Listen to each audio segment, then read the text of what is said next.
Isang witch hunt lang daw itong impeachment trial ni VP Sara. Yan ang sinabi ni Senator Mig Zubiri nung kanyang press con nung nakaraang araw. Ngayon sa video na to, titignan natin kung tama ba si Mig Zubiri sa kanyang pagbanggit na isang witch hunt lang to o kaya hindi. At pag-uusapan din natin yung kasalukuyang interview na ginawa niya with Karen Davila to explain kung ano ba yung ibig niya sabihin dito sa comment niya na witch hunt. At tignan natin kung ano ba talaga ang iniisip o balak gawin ni Mig Zubiri. Unang-una, yung pagkabanggit niya ng witch hunt. Ito yung sinabi niya sa kanyang press con. Panoorin natin to. Whether I'm pro-Sara or not, I cannot, I have to listen to the evidence that will be presented by them. Of course, I have some biases. I think that it is a witch hunt because they want to remove her from public service para yung iba makaupo at yung iba ay mawawalan ng kandidato na kalaban pagdating sa halalan ng 2028. But I will set that aside. I'll set my bias aside because we have to follow the process. Yan ang proseso ng konstitusyon. It cannot be changed. If we violate that, then we violate our oath of office when we say that we will defend and protect the Constitution of the Republic of the Philippines. So, definitely, we have to do what is right here. Okay, pag pinakinggan mo yung sinabi niya dito, sinabi niya na tingin niya isa tong witch hunt pero gagawin daw niya yung trabaho niya bilang isang senador at isang impeachment trial judge. At kailangan daw nila gawin yung kanilang tungkulin. So, yung buong sentence niya naman says that he may be impartial. But the problem is this, na binanggit niya na tingin niya witch hunt to. Ngayon tinignan natin dito, ano ba ang definition ng witch hunt? Ang witch hunt ay isang attempt to find and punish a particular group of people who are being blamed for something, often simply because of their opinions and not because they actually have done anything wrong. Okay, yan yung operative sentence here, yung that they did not do anything wrong. Kasi pag wala kang ginagawang mali, tapos pinaparusahan ka o hinahabol ka, yan ang witch hunt. Kung wala kang ginagawang mali. Ngayon, ang tanong natin, meron bang nagawang mali si VP Sara o wala? Yun lang yun. Pero ang rason na binigay ni Mig Zubiri kaya tingin niyang witch hunt to ay hindi dahil sa definition na to.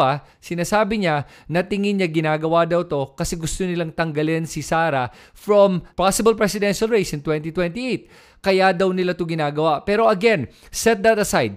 Kasi ang tanong natin, meron bang ginawang mali si VP Sara? Let's focus on that. This is called first principles way of thinking. Sisimplify mo kung ano ba talaga ang issue dito. Ang issue ay hindi kung tatanggalin ba siya o gusto ba siya tanggalin o hindi. Pero ang issue ay may ginawa ba siyang mali? Yun ang tamang tanong.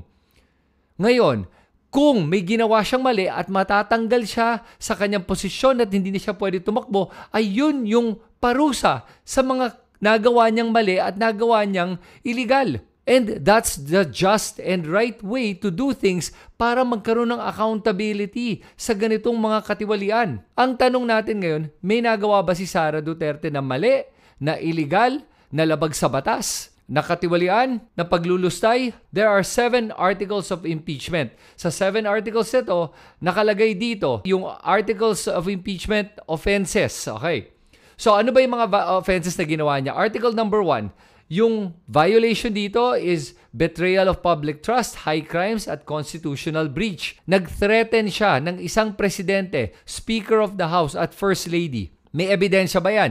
Yes. Yung ebidensya, siya mismo. Nag-livestream siya. Maraming nakanood. Libo-libo ang nakakita nito. Kundi milyon-milyon ang nakakita nito. Na sinabi ni VP Sara, no joke. Nag-hire siya ng isang tao na patayin si BBM, First Lady at Martin Romualdez pag siya daw ay napatay. Merong ebidensya, may offense at may violation. Sunod na article, yung article number 2, graft and corruption and also betrayal of public trust. Yung misuse of 612 million of confidential funds. May ebidensya ba yon? Yes, maraming ebidensya. Yung mga ebidensya is from the COA mismo. Yung mga disallowed na mga ginamit at yung mga mali-maling mga pangalan at mga peking mga pangalan at mga iba't ibang mga signatories na hindi naman totoong tao. Yan po ay ebidensya na may paglulustay na nangyari at misuse sa paggamit ng confidential fund. Sunod naman, yung pangatlo, bribery, graft, betrayal of public trust. Ito na ngayon, ang offense dito ay nung binribe niya Nagbigay siya ng 50,000, isang envelope per month sa mga DepEd officials. Buwan-buwan. Bribery po yan. Meron ang ebidensya doon, meron tayong testigo at may paper trail yan. At hindi lang isang testigo, marami yan. Guilty ba siya dito? O yan. As a layperson, tinitignan mo lang to. The evidence itself is not even the complete evidence. Partial pa lang to. And there looks like there is probable cause at the very least, di ba? O, Article 4, constitutional violation of betrayal of public trust dahil unexplained wealth and salience discrepancies. Ito ngayon, bubuksan ang kanyang bank accounts at bubusisihin yung pera ng mga Duterte at specifically pera ni Sara Duterte. At dito natin malalaman kung unexplained wealth ba talaga to o kaya may rason kung bakit tumaas yung kanyang assets by 4 times. 4 times sumakyat in less than 10, in the span of mga 10 years. Sunod naman, Article 5, high crimes, murder, that's murder, high crime, and betrayal of public trust. Ano ba yung offense dito? Yung involvement niya sa mga EJK at mga murder conspiracies. Ngayon, titignan natin kung anong connection ni VP Sara nung panahon niya bilang isang mayor yung sa mga EJK sa nangyari. Pag mapatunayan na meron, that's another article that is impeachable.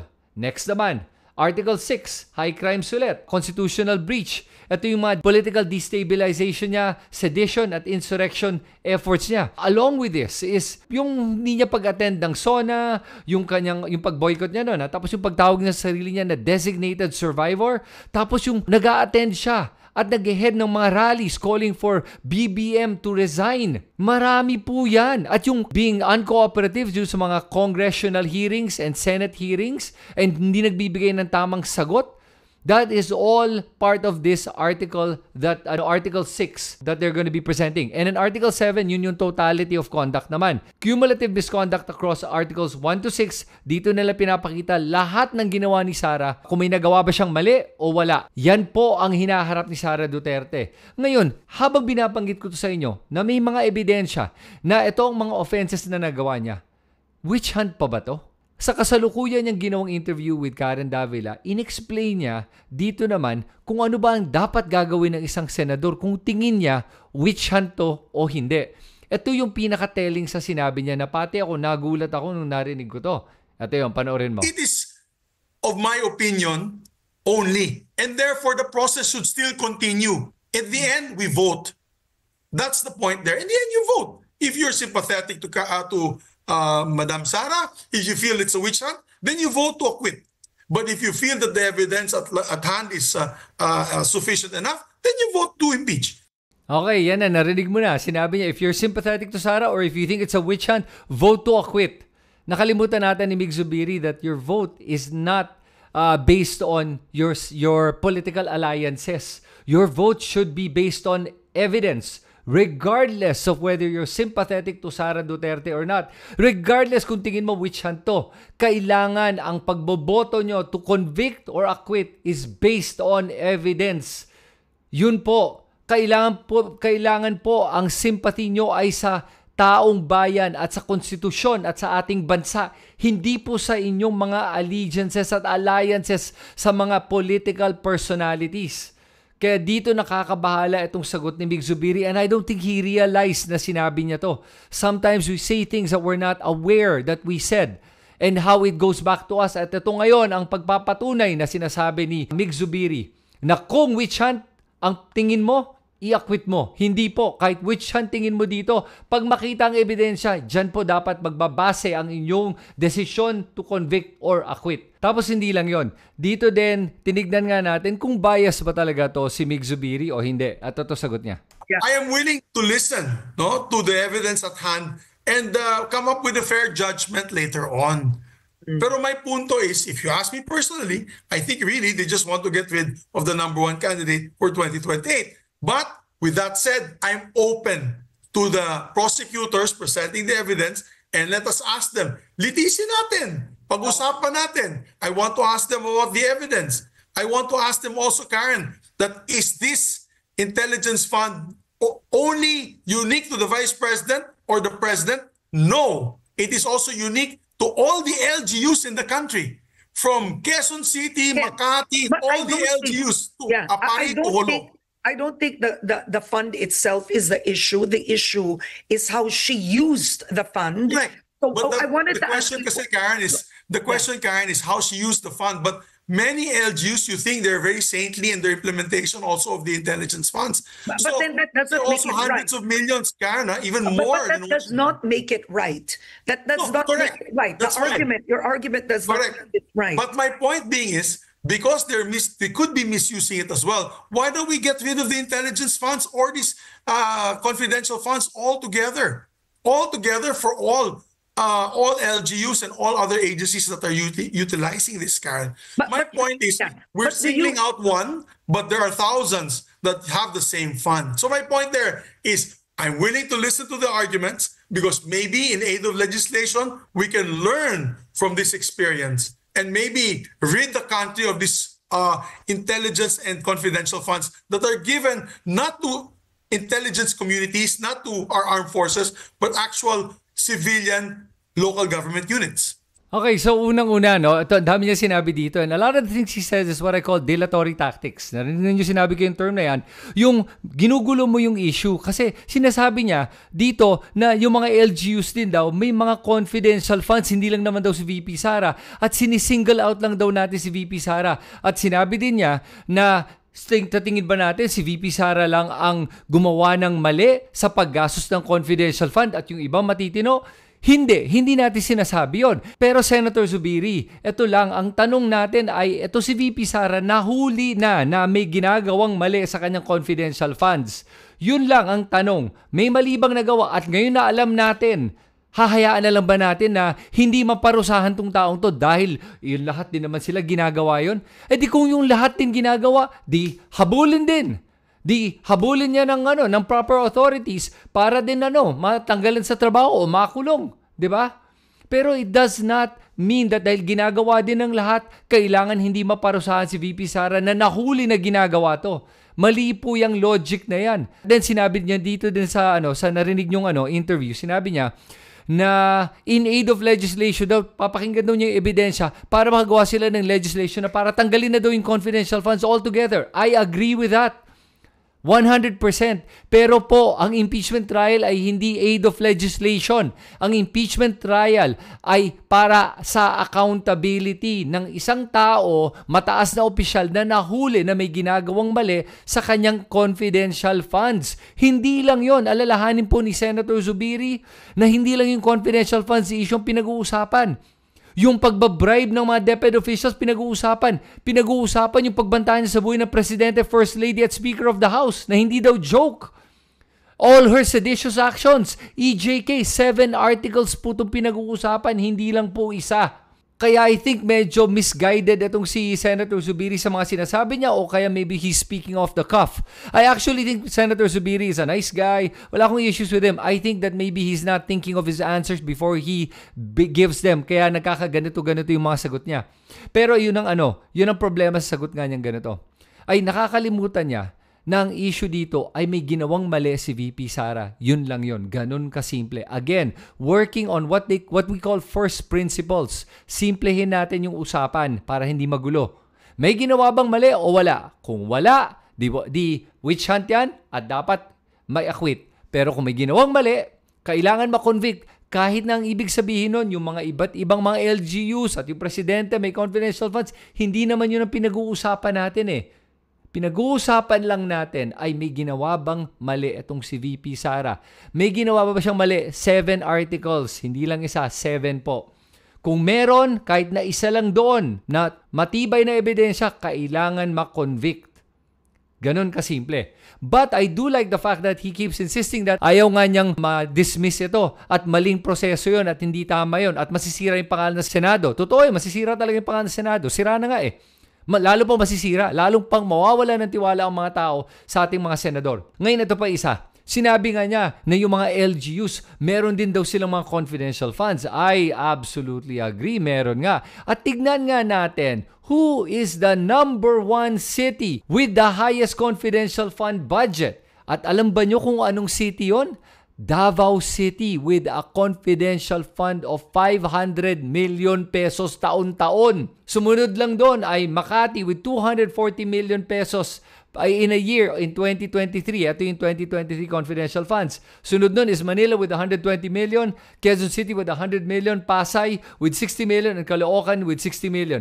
Alam po yung interesting doon sa binanggit ko? Yung confidential fund ng Davao alone is as much as all the other 4 cities. Ganun kalaki ang confidential fund ng Davao City. Kaya tama ka, Mig Zubiri. Tanggalin natin yung mga confidential funds na yan kasi dyan nagkakaroon ng problema dahil sa mga confidentiality. Tapos ito pa sinabi ni Mig Zubiri tungkol sa paggamit ng confidential funds. According to the intelligence community, according to people who are actually using confidential funds, they never put the names. They never put the actual names because of the idea that it's confidential. So they never put the actual names. Now, what the prosecutors have to tie in is, number one, are these actual recipients? And if the vice president can actually show a list of the actual recipients. And number two, did she benefit from the funds?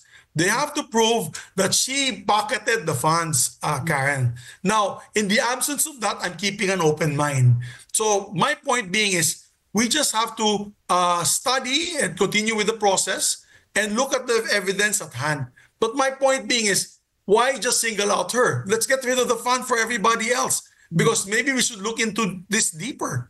Maybe the ombudsman should look into this deeper, not only to the vice president, to the president, but also to everyone else who has confidential funds from Apari to Holo in all the local government units, Karen. I know them saying this. I might be ostracized by and vilified by my friends in the local government units, but it's true. They have confidential funds in many, if not most, local government units all across the country. Okay, narinig mo dito, sinabi niya na kailangan daw maipakita na meron nga talagang recipient sa wala. And you know what? From the initial evidence we saw, mukhang walang totoong recipient. Bakit? Kasi po, may iba dito mga pare-parehong pangalan, tapos sa mga iba't ibang lugar sa buong Pilipinas. May iba naman, iba't ibang pangalan, pare-pareho yung signature naman. Tapos hindi lang yon, walang maipakita so far from the initial investigations na meron talagang recipients, number 1. Number 2, kahit na sabihin natin hindi ni Sarah kinuha yung pera para sa sarili niya at naibigay niya kung kani-kanino lang o kaya kung saan-saan napunta yung pera, mali pa rin yung paggamit ng confidential funds dahil po hindi po dumaan sa disbursing officer. Binigay niya at ang nag-withdraw ng pera ay yung kanya security officer. Mali po yun. That's already a misuse. So basta ma-prove na walang mga tunay na recipients at peke lahat ng recipients at mali yung pag-disburse kasi hindi dumaan sa disbursing officer kundi dumaan sa kanya security officer, yan po ay impeachable na. Pero pag nakita natin na napunta sa kanya yung pera, mas malala pa dahil that's another article of impeachment na haharapin ni Sara Duterte na makikita ng mga senador. Kaya po, Senator Zubiri, alalahanin po nyo na yung desisyon nyo ay hindi dapat base sa inyong mga political affiliations, hindi base sa inyong mga biases. Kailangan pong inyong desisyon ay based on the evidence. At pag nakita nyo yung ebidensya, kailangan po gawin nyo yung tama. At ngayon pa lang, hindi ako abogado tulad nyo. Pero po, hindi din po ako bulag. Hindi din po ako mangmang. Ang linaw po na nakikita nating ebidensya. At pag lumabas po lahat to, walang choice talaga kundi i-convict ang isang VP na gumawa ng paglustay sa kaban ng bayan, na gumawa ng mga impeachable offenses, na gumawa ng mga iba't ibang bagay na labag sa batas, labag sa konstitusyon, at labag sa kanilang tungkulin bilang isang vice-presidente. Kaya kahit na sabihin natin isang political exercise to, importante din po na pag-isipan pa rin natin yung ating bansa because being a politician, you have to look out for the best interest of our nation, the best interest ng ating konstitusyon at ang interest ng taong bayan para bantayan ang pera sa kaban ng bayan. At idadagdag ko lang that I am going to give Mig Zubiri the benefit of the doubt. Tingin ko, isa tong tao na sana naman may konsyensya pa at mukhang titignan naman yung ebidensya at mukhang hindi naman siya sana maging bias. But the problem is his pronouncements show otherwise. At pagdadasal ko talaga na mali ako sa pagsabi ko na baka nga may bias siya at baka nga i-acquit niya si VP Sara, hindi dahil sa ebidensya, pero dahil sa kanyang biases. Kayo, ano tingin nyo? Agree ba kayo kay Mig Zubiri o hindi? Sulat nyo lahat ng komento nyo dito sa comment section sa ibaba. At pag nagugustuhan nyo yung mga ganitong klaseng video, please feel free to subscribe and click on that notification bell para ma-notify ka sa aking mga susunod na video. Salamat sa inyo lahat. Ito si Kristan. Magkikita tayo muli.